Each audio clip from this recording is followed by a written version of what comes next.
Halo Bang Guna, senang sekali bisa berjumpa kembali dengan Anda bersama saya Muhammad Boyaji Ramadan. Beragam berita aktual, tajam, dan terpercaya akan kami hadirkan untuk Anda. Berikut 3 informasi hari ini. 2 pasien COVID-19 di Kendari meninggal dunia. 1 merupakan balita umur 11 tahun yang merupakan pasien PDP, dan 1 lagi pria 43 tahun yang dinyatakan positif COVID-19.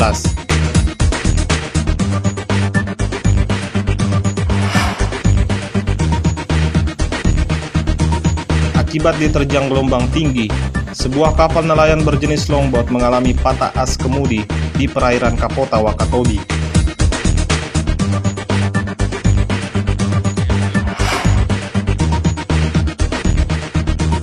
TMMD ke-107 oleh Kodim 1412 Kolaka telah memasuki tahap akhir. Antaranya adalah rehabilitas rumah ibadah dan pelebaran jalan warga sepanjang 5 km.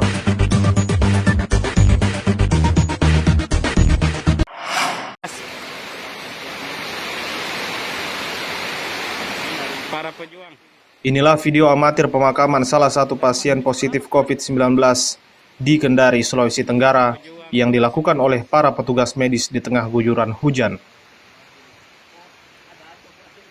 Korban dimakamkan di tempat pemakaman khusus di TPU Ponggolaka, Kendari dengan protokol kesehatan tanpa diambil dan dilihat lagi oleh pihak keluarga.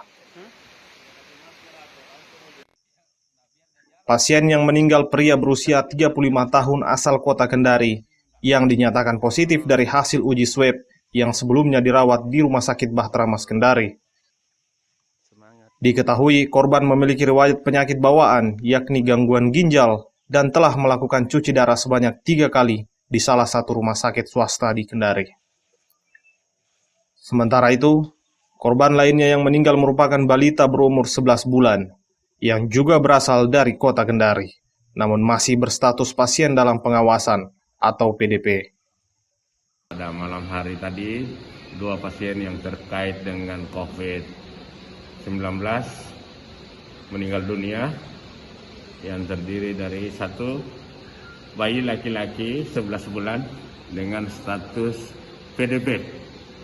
Pasien awalnya dirawat dengan pneumonia, terus sudah sempat diswab kemarin, meninggal pada pukul 20.30 malam tadi.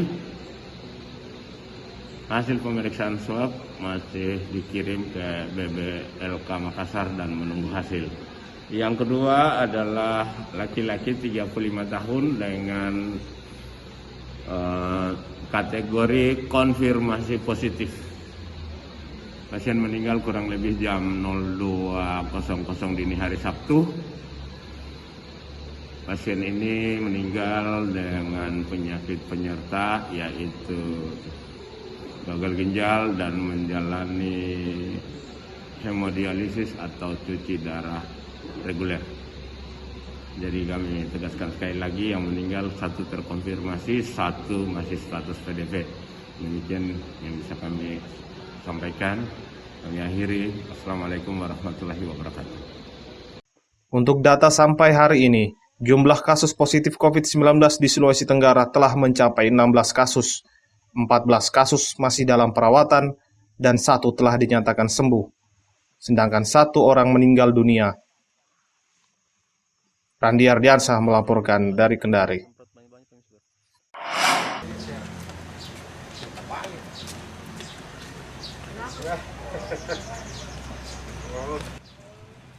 Inilah kondisi kota Kendari, Sulawesi Tenggara pasca surat edaran wali kota yang melarang warga keluar rumah selama 3 hari. Terlihat sejumlah pintu masuk di pemukiman warga dipasangi palang pembatas, seperti yang terjadi di 3 kelurahan Benu-Benua, Punggoloba, dan Ponggolaka. Ketiga kelurahan ini telah melakukan lockdown atau karantina wilayah secara mandiri. Bagi warga luar yang akan masuk ke pemukiman warga wajib melapor ke RT, kemudian dilakukan pemeriksaan. Warga yang akan keluar rumah hanya diperbolehkan ketika ada kepentingan mendesak ataupun untuk membeli sembako untuk persiapan kebutuhan logistik di dalam rumah selama karantina wilayah dilakukan. Sementara itu, sejumlah ruas jalan protokol terlihat sepi dari aktivitas lalu lintas kendaraan. Begitupun juga dengan pusat perbelanjaan di Pasar Sentral Kendari sepi dari aktivitas pedagang dan pembeli. Lapak pedagang pun terlihat masih tutup. Kalau malam dijaga sampai jam berapa, tapi kalau siang enggak. Warga dilarang masuk, Pak, di dalam kalau malam? Iya, kalau orang-orang di sini tidak, hanya kalau dari luar biasa itu harus steril dulu. Ini lockdown lokal, Pak? Iya. Semua? Iya. Warga enggak ada yang keluar rumah Iya, lagi nih? iya. Kecuali kalau ada keperluan yang mendadak yang lebih penting, kayak seperti saya ini mau ambil ini, baru saya keluar. Wali Kota Kendari, Sultan Naim Kadir, mengapresiasi tindakan warga yang tidak keluar rumah selama 3 hari. Ia juga meminta agar warga tetap tinggal di rumah dengan melakukan olahraga untuk menjaga imun tubuh. Menyikapi suasana terkini. Sekali lagi kami menghimbau agar kondisi yang sudah kondusif ini bisa terus kita pertahankan sehingga benar-benar kita mengurangi interaksi di antara kita sehingga peluang untuk terjadinya penularan sebagaimana yang berulang-ulang kita sampaikan itu bisa kita hindarkan. Hingga saat ini, terdata 12 warga Kota Kendari yang dinyatakan positif COVID-19 dalam kondisi baik, yang tengah menjalani perawatan di Rumah Sakit Batramas dan Kota Kendari. Al-Ghazali melaporkan dari Kendari.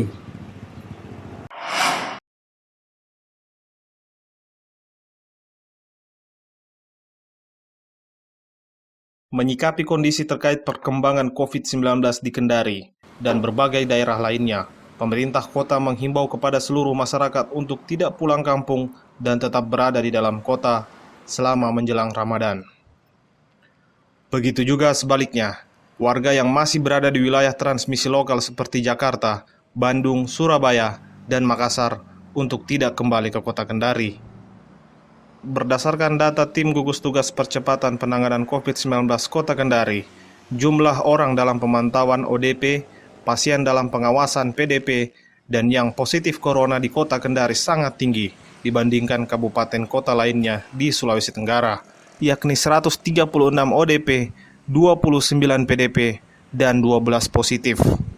Bahwa kerabat keluarga kita yang sekarang ini berada di luar wilayah Kota Kendari, apalagi kalau kemudian posisinya sekarang di wilayah-wilayah yang terjadi transmisi lokal, misalnya seperti DKI, Jakarta, kemudian Surabaya, Bandung, Makassar termasuk, kita berharap sanak keluarga dan kerabat kita yang berada di sana, biarlah mereka tetap berada di sana. Tidak perlu pulang kampung ke wilayah Sulawesi Tenggara termasuk Kota Kendari. Himbauan itu ia sampaikan merujuk pada instruksi pemerintah pusat untuk masyarakat di suatu daerah agar tidak pulang kampung. Sebab perpindahan tempat ke daerah lain dikhawatirkan dapat mempercepat potensi penyebaran virus corona. Anca Muhammad melaporkan dari Kendari. Rumah Sakit Umum Kota Kendari dan Rumah Sakit Batramas Sulawesi Tenggara kini telah memiliki alat uji swab yang dapat difungsikan untuk mendeteksi virus COVID-19. Namun Kementerian Kesehatan RI belum memberikan izin operasional, disebabkan masih ada komponen alat pendukung lainnya yang harus disiapkan pemerintah pusat.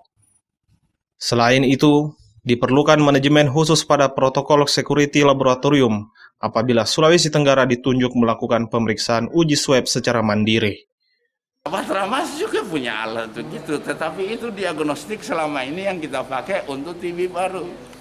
Metodenya PCR juga. Pemeriksaannya biasa kita sebut GNSPR. Jadi andai kata alat itu dimodifikasi dengan ganti cartridge-nya namanya, maka sudah bisa deteksi corona. Nah, jadi kota punya alat itu berarti Batramas pasti punya alat itu kan. Kita sudah deteksi TB baru dengan itu. Optimalisasi alat uji ini akan mempercepat pihak rumah sakit melakukan pemetaan zona rawan sebaran virus corona, sehingga akan lebih efektif untuk memutus mata rantai penyebarannya. Anca Muhammad melaporkan dari Kendari.